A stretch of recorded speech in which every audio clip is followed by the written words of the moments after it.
नमस्कार. स्वादिष्ट रेसिपीजमध्ये आज आपण शेवयांचा एक वेगळा पदार्थ बनवणार आहोत. रोज रोज शेवयांची खीर खाऊन जर कंटाळा आला असेल तर ही रेसिपी तुम्हाला नक्की आवडेल. इथे आपण दुधाऐवजी फळाच्या रसाचा वापर करणार आहोत. आज आपण जो पदार्थ बनवणार आहोत त्याचं नाव आहे रसिल्या शेवया.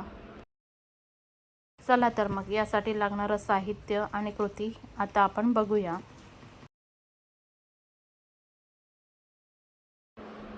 इथे मी 1 वाटी शेवया बारीक करून घेतलेल्या आहेत. 2 ग्लास कलिंगडाचा रस घेतलेला आहे. त्यासाठी कलिंगडाच्या फोडी करून त्या मिक्सरमधून बारीक वाटून घेतलेल्या आहेत आणि हा रस गाळून घेतलेला आहे.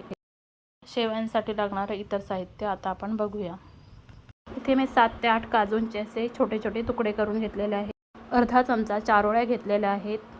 5 ते 6 पिस्त्यांचे छोटे तुकडे करून घेतलेले आहेत. इथे थोडी टूटी फ्रुटी घेतलेली आहे आणि अर्धा चमचा वेलची पावडर घेतलेली आहे. आता गॅसवरती मी कढई तापायला ठेवलेली आहे. आता त्याच्यामध्ये आपल्याला 1 मोठा चमचा तूप घालून घ्यायचं आहे. आता हे तूप आपल्याला व्यवस्थित तापू द्यायचं आहे. तूप थोडं गरम झालं की याच्यामध्ये आपल्याला जे ड्रायफ्रूट घेतले होते ते तळून घ्यायचे आहेत. आता हे सगळे ड्रायफ्रूट आपल्याला मंद गॅसवरती व्यवस्थित फ्राय करून घ्यायचे आहेत. आता हे सर्व ड्रायफ्रूट व्यवस्थित फ्राय झालेले आहेत. आता ते आपण काढून घेऊया. ड्रायफ्रूट्स तुम्ही तुमच्या आवडीनुसार घेऊ शकता. आता याच तुपामध्ये आपण ज्या शेवया घेतल्या होत्या त्या फ्राय करून घ्यायच्या आहेत. आता या शेवया आपल्याला या तुपामध्ये मंद गॅसवरती खमंग अशा फ्राय करून घ्यायच्या आहेत. इथे आपण भाजक्या शेवया घेतलेल्या आहेत, त्यामुळे ह्या शेवया फ्राय करायला फार वेळ लागत नाही.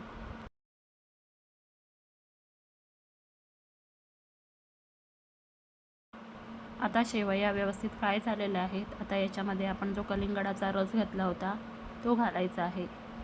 कलिंगडाचा रस घातल्यानंतर या शेवया आपल्याला व्यवस्थित ढवळून घ्यायच्या आहेत. इथे तुम्ही तुमच्या आवडीच्या कोणत्याही फळाचा रस घेऊ शकता. आता या शेवया आपल्याला कलिंगडाच्या रसामध्ये व्यवस्थित शिजवून घ्यायच्या आहेत. फक्त थोड्या थोड्या वेळाने हे मिश्रण आपल्याला व्यवस्थित ढवळून घ्यायचं आहे.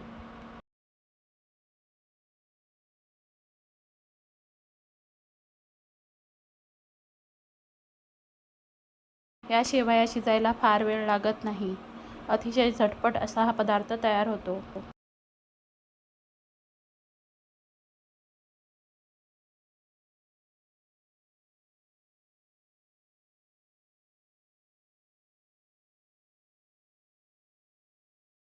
इथे तुम्ही बघू शकता हे मिश्रण आता दाटसर व्हायला सुरुवात झालेली आहे. आता अजून थोडा वेळ ह्या शेवया आपल्याला व्यवस्थित शिजवून घ्यायच्या आहेत.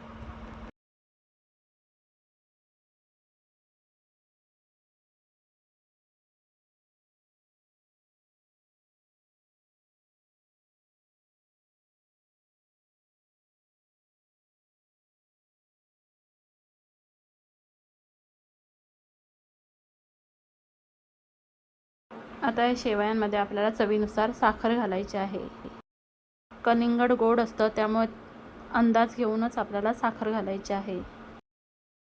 साखर घातल्यानंतर या शेवया आपल्याला व्यवस्थित ढवळून घ्यायच्या आहेत.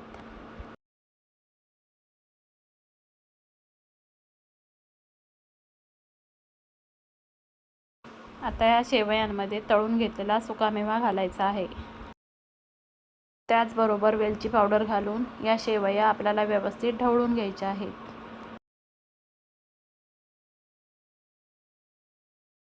सुकामेवा घातल्यानंतर या शेवया आपल्याला 2 मिनिटं व्यवस्थित शिजवून घ्यायच्या आहेत.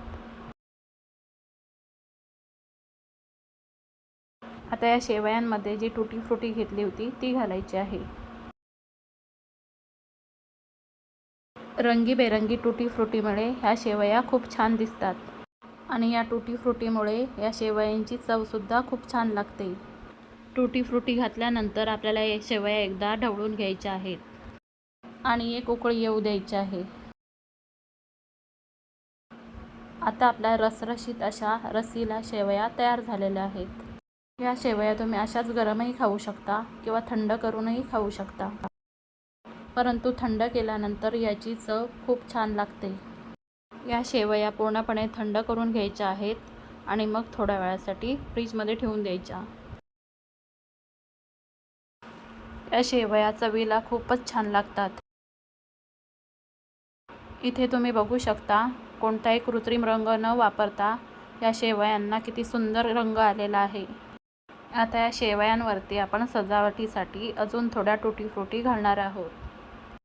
या रंगीबेरंगी टुटी फ्रुटीमुळे या शेवया खूपच आकर्षक दिसत आहेत. या पद्धतीच्या शेवया तुम्ही एकदा नक्की करून बघा. लहानांपासून मोठ्यांपर्यंत सर्वांना त्या नक्की आवडतील. आणि तुम्हाला जर माझी ही रेसिपी आवडली तर व्हिडिओला लाईक आणि चॅनलला सबस्क्राईब करायला विसरू नका.